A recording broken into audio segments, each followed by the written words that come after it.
In 2016, the first clinical guidelines for dementia in Australia were published. What an achievement. The Consumer Guide was published as a companion to the clinical guidelines. If clinicians want to provide care according to the clinical guidelines, they need to use the companion guide in their daily clinical practice. This companion guide is a great resource for anyone who might be being investigated for, diagnosed with, or receiving treatment and care for memory problems. The entire process of assessment to treatment can be quite long and intimidating for patients and their families. So the Consumer Guide can act as a useful checklist and something that patients and their families can work through with their GP during the long road.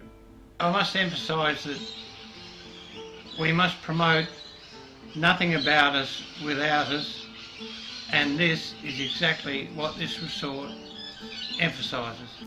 I wish I had a copy of the Consumer Companion Guide to give to our neurologist at the time that he delivered my wife her diagnosis of dementia. What he said was that he didn't like to use the big A word.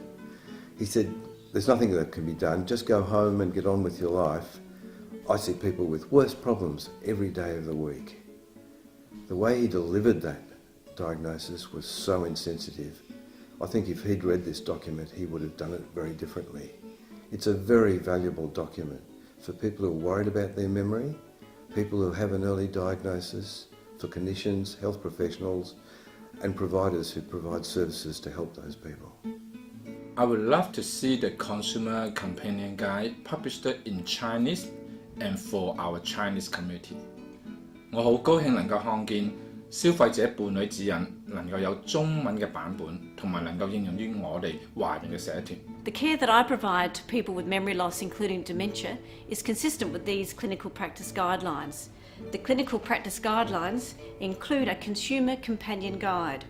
I would be so delighted if my patients presented to my clinic with a copy of this consumer guide. I would be even more pleased if this consumer guide had in it questions and comments that my older patients wish to discuss with me during the clinic visit. The Consumer Companion Guide supports people to have access to the right information, consistent information, and information in a resource that which they can take from appointment to appointment. From our personal experience, we also saw the indignity in dementia care, and what I like so much about the Companion Guide is also the 10 principles of dignity in care. This wonderful consumer companion guide for dementia care inspires me as it promotes dignity in care. There's more to medicine than visits to see doctors, medication and procedures and protocols. I believe that people with memory loss should be respected and valued, and the way of working should always be the 10 principles of dignity in care.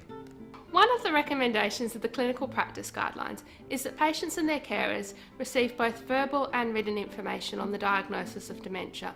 One of the easiest ways to do this is to provide them with a copy of the Consumer Companion Guide. The Consumer Companion Guideline covers a lot of principles of care for people with dementia.